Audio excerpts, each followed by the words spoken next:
Shalom, meus amigos, um bom dia a todos vocês, nessa linda e quentíssima manhã na cidade de Jerusalém. Poucas horas agora nos separam do início do novo Shabat, na terra de Israel. Como vocês sabem, toda a diáspora, o povo judeu vai ler nesse Shabat para Shabear. Mas aqui em Israel nós estamos uma porção semanal da Torá mais adiante, a Berukotai. Mas me permitam, nessa manhã, oferecer a vocês uma reflexão sobre uma das mais importantes mitzvot da Torá, Shemitah. Eu já gravei outros vídeos aqui na nossa plataforma sobre esse tema e eu vou marcar para que vocês tenham oportunidade de assistir ou revê-lo, porque é impossível abordar todos os aspectos e as dimensões que envolvem o cumprimento dessa mitzvah numa única publicação. Avancemos na nossa reflexão, assistam o vídeo.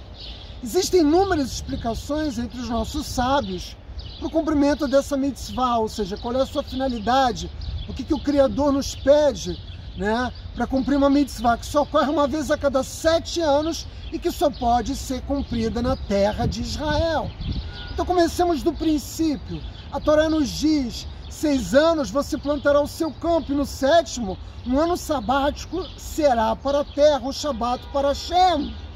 A primeira dessas explicações tem uma razão eminentemente ecológica, ou seja, parar a atividade produtiva no 7º ano permitiria reconstituir do ponto de vista da capacidade produtiva a terra, ou seja, isso traria um benefício ao povo judeu, faria com que a terra de Israel fosse mais produtiva a longo prazo, na medida em que nós faríamos uma interrupção a cada 7 anos.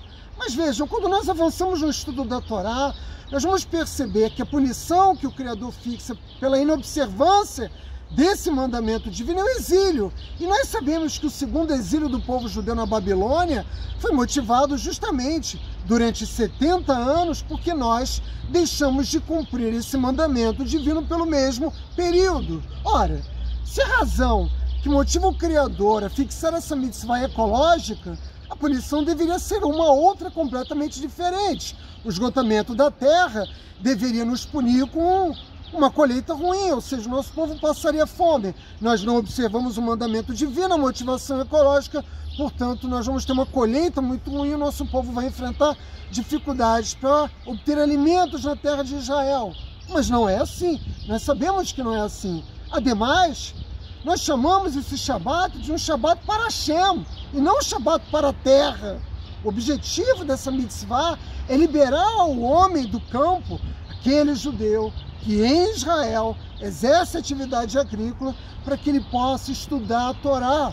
Então esse Shabat é para a Torá, esse ano shabático, ou sabático, enfim, é para Hashem, não é para a terra.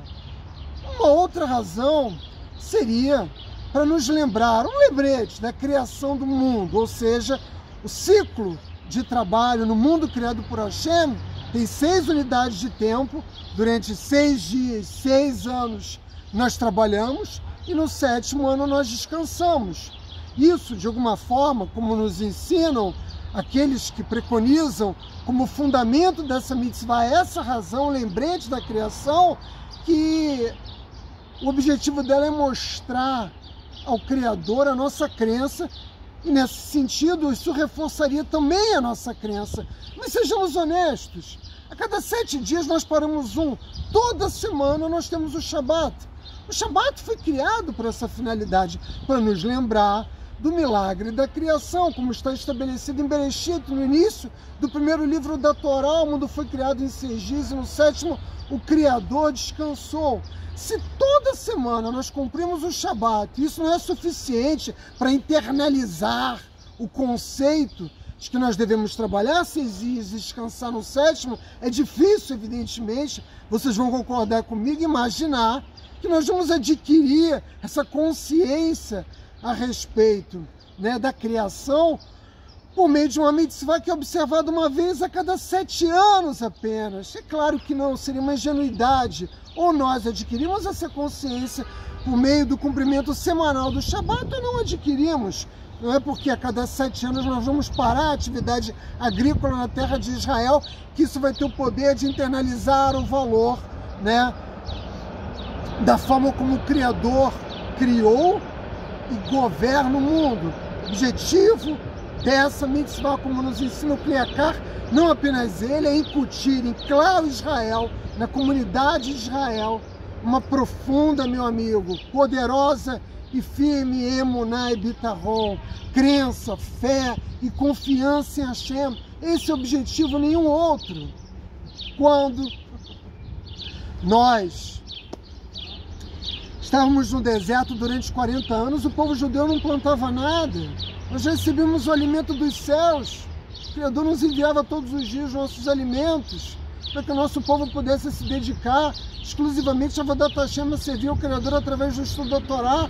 Moshe nos ensinou durante 40 anos a Torá. Agora, quando nós entramos na terra de Israel, o que aconteceu? Parou de cair o maná.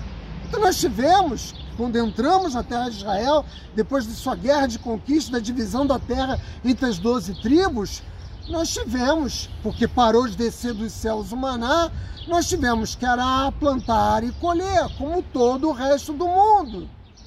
Qual é o problema disso? O problema disso, meus amigos, é que na medida em que nós passamos a plantar o nosso próprio alimento, nós corremos o risco de começar a pensar, né, que é a força das nossas mãos que torna possível suprir as nossas necessidades. Eu tenho força, eu tenho talento, eu planto, a minha capacidade agrícola é que produz, né, os alimentos que eu posso comer. O ser humano fica arrogante, ele acha que o Criador não tem mais participação na vida dele, a terra é minha, eu sou o único dono, eu controlo o meu destino. Não é assim que as pessoas pensam. Agora mesmo, o Brasil corre o sério risco de enfrentar uma geada. Olha como os agricultores no Brasil estão com medo de uma geada, com medo de perder tudo que plantaram, seu investimento, sua energia. O destino do mundo está nas mãos de Hashem. No momento como esse, o que você deve fazer? Cumprir a vontade divina, seguir os caminhos do Criador, rezar para Ele, pedir a bênção, né? De chuva quando tem que chover, do sol quando tem quando é necessário o sol para que a lavoura cresça, que a terra seja adequada e que o milagre, né? Aliás, os inúmeros milagres que envolvem mesmo a atividade produtiva se repita. Só existe um único dono para a terra e ainda existe um perigo adicional. Muitas sociedades, pela necessidade que elas tinham do sol e da chuva para poder, né, plantar e colher, começaram a eleger as manifestações da vontade divina, ou seja, a natureza como Deus. E é por isso que tantas sociedades têm o sol como um Deus. E é por isso que em tantas sociedades como o Egito, o Nilo era um Deus. A água, todos os elementos da natureza que não são mais do que uma manifestação da vontade de Deus no mundo, passam a ser tomados por essas sociedades de uma fé rebaixada, como não mais como manifestação da vontade de Deus, mas deuses, deidades, divindades. Então nós temos que evitar a arrogância de achar que nós controlamos as forças da natureza, de que nós somos os donos do nosso destino, e nós não podemos incorrer no erro de confundir Deus com as formas como Ele se manifesta no mundo. Meus amigos, converse com qualquer agronomista, ele vai dizer para você que você tem que plantar 2 anos e fazer a terra descansar no 3º ano, um rodízio. Ele planta 2 anos e deixa a terra em repouso no 3º ano. Isso pode funcionar nas faculdades de agronomia espalhadas pelo mundo. Pode ser assim no Brasil e em qualquer outro país. Mas aqui na terra de Israel, Hashem nos diz para fazer algo diferente. Plante 6 anos seguidos, que a terra não vai perder a sua força, não vai perder a sua capacidade produtiva. E aí vem um milagre. No 6º ano, que deveria ser o momento no qual a terra estivesse mais desgastada, que a sua capacidade produtiva fosse menor, o que acontece? Ela produz 3 vezes aquilo que ela produziu nos anos anteriores. Quando a terra deveria estar esgotada, é justamente o ano em que ela é mais produtiva. Não é um milagre? Como isso é possível? Pela promessa de Akadosh Baruch Hu. Todo judeu que vive na terra de Israel, que planta nessa terra e cumpre Shemitah, será abençoado no 6º ano com uma colheita que vai permitir a ele sobreviver no 7º ano, que ele não vai plantar nada, no 8º ano, que ele vai esperar, né, com que o que ele plantar no 8º ano comece a se desenvolver, e no 9º ano para que ele tenha o que comer. Ou seja, no 6º ano, um milagre extraordinário, um milagre que só é possível numa nação milagrosa como Israel. Vai acontecer, é um ciclo milagroso, está acontecendo agora, esse ano é um ano de Shemitah, está acontecendo nesse momento, nós estamos vendo esse milagre acontecer. E se é verdade o que você diz, Átila, por que no mundo todo isso não é falado? Por que as pessoas não comentam, não tem reportagens na televisão, no jornal, em todas as formas de mídia, dizendo o milagre que está acontecendo agora na terra de Israel? Sabe por quê? Que só nós judeus falamos sobre isso, porque se o mundo, né, reconhecesse esse milagre que está acontecendo agora mesmo aqui, porque no ano passado a produtividade da terra foi infinitamente maior, porque o Criador nos deu produção para nós suportarmos 3 anos, uma vez que nesse ano nós não plantamos nada. Se o mundo reconhecesse isso publicamente, ele teria que se render à santidade de Israel e do povo judeu. Que nação quer fazer isso? Que povo quer reconhecer isso? As pessoas vêm em Israel para tomar banho no Mar Morto. As pessoas vêm em Israel para visitar a Cidade Velha. As pessoas não vêm em Israel render a sua homenagem à santidade do povo judeu e à terra de Israel, mas esse milagre está acontecendo agora mesmo. E isso poderia mudar a compreensão das pessoas a respeito do mundo e da forma como Deus governa o mundo. Quem supre as nossas necessidades? Deus. Quem possui e controla a terra? Deus. Quem controla o nosso destino? Deus. Não você, não a sua arrogância, não a tecnologia que se produziu para que a terra seja mais produtiva. E a Torá nos diz, nessa mesma Parashá Be'er 25:19, se guardarmos as leis de Shemitah, nos é dito, a terra dará seu fruto e você comerá e ficará satisfeito. Existe um milagre adicional ao fato de que a terra é muito mais produtiva, é 3 vezes mais produtiva no 6º ano. Que milagre adicional é esse?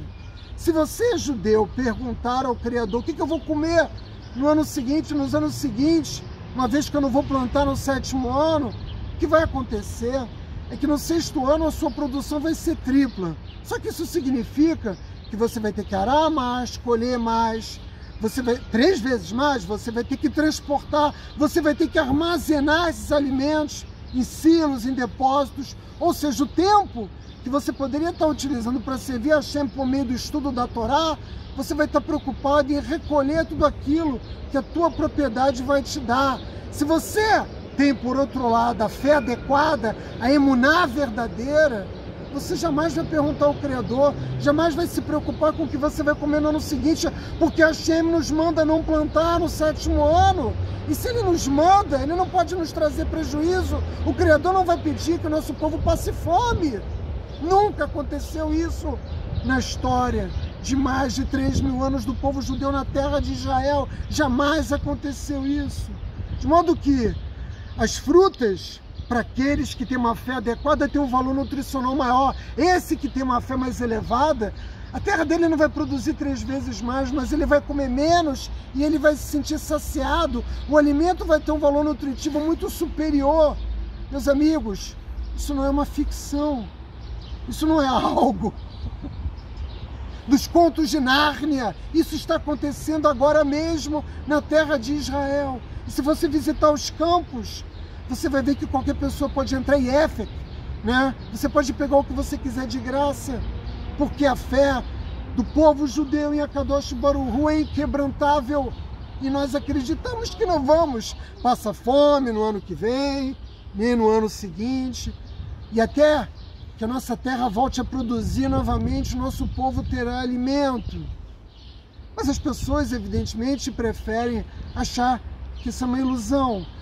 Aqueles que querem servir a Hashem e têm a fé elevada, não precisam passar um ano terrível, plantando mais, colhendo mais, estocando, podem se dedicar a servir o Criador. Como eu disse, você come uma quantidade pequena, uma quantidade menor e você está satisfeito, você está nutrido. Se a sua fé for rebaixada, se você é um judeu que vive na terra de Israel, vai cumprir Shemitah, mas tem medo, você vai ser forçado, porque o Criador vai te enviar o suficiente para aliviar suas preocupações. Você vai olhar na tua plantação no ano passado e você vai ver que de fato a terra foi 3 vezes mais produtiva, mas você vai ter um incômodo de colher, transportar, armazenar tudo isso, o equivalente a 3 colheitas, e dessa forma o seu tempo vai se esvair no trabalho.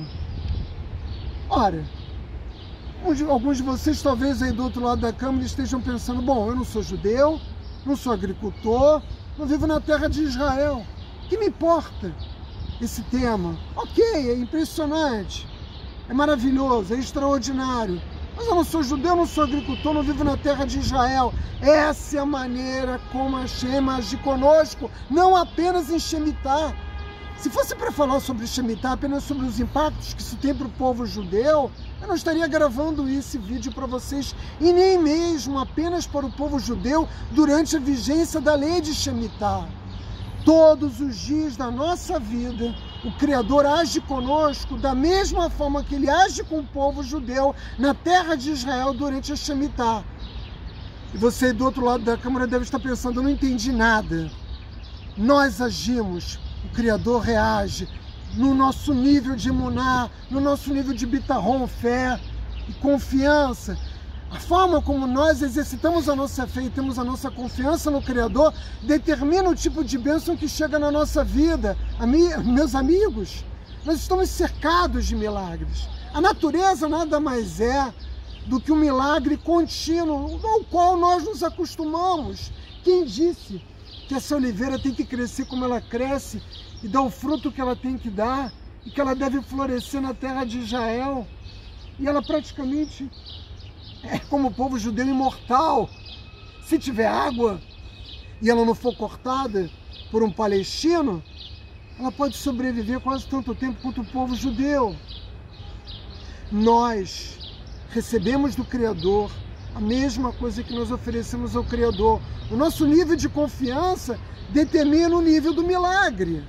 Nós podemos investir menos tempo nas nossas necessidades físicas, no materialismo, para nós gastarmos mais tempo com as nossas atividades espirituais.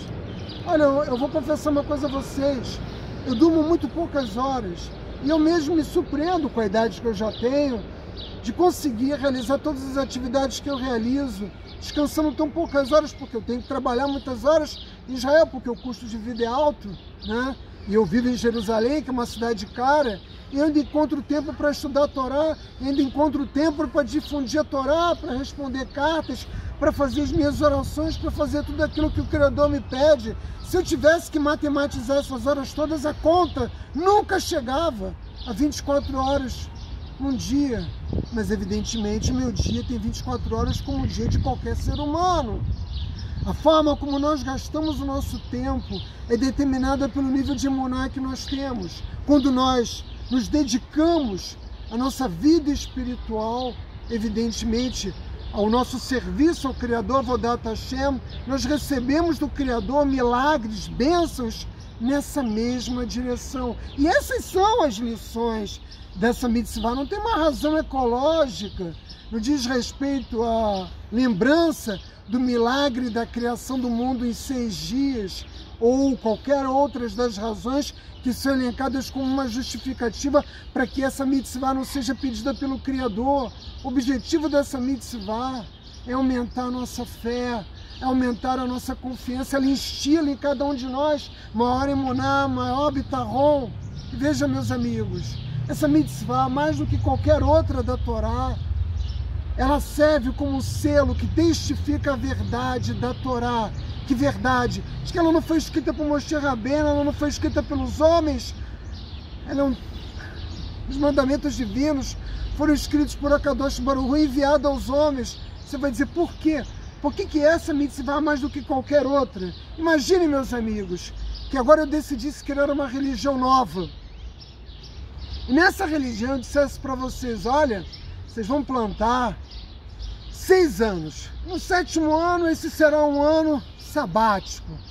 Esse será um ano para o Criador dos mundos. Você não precisa plantar e você vai comer, porque o 6º ano você vai ter uma produção tripla de alimentos. Quanto tempo vocês acham que essa religião ia durar? No máximo 7 anos. Porque no 7º ano, quando não acontecesse esse milagre, as pessoas simplesmente iam ver que as minhas palavras são falsas, que é uma farsa grotesca, como existem tantas por aí, que se apresentam como mensageiros, como os enviados da vontade divina, mas quando você submete as suas palavras ao exame crítico, cai tudo por terra. A mitzvah de Shemitah é uma prova incontestável de que a Torá é divina, de que ela foi escrita por Hashem.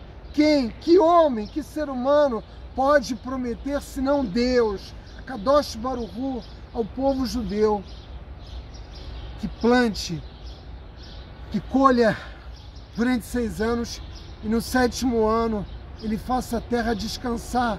Se a Torá não fosse divina, se as palavras de Hashem não fossem verdadeiras, se os ensinamentos de Moshe Rabbeinu não tivessem vindo dos céus, não só não haveria mais judaísmo, como nosso povo já teria desaparecido, meus amigos. Eu desejo a vocês, nesse Shabat, nada menos do que nos oferece a Parashá Beá e a mitzvah de Shemitah, que ela instile em cada um de nós, aumentar cada vez mais a nossa fé, a nossa confiança no Criador, para que a gente possa receber bênçãos milagrosas nas nossas vidas, meus amigos. Shabbat Shalom!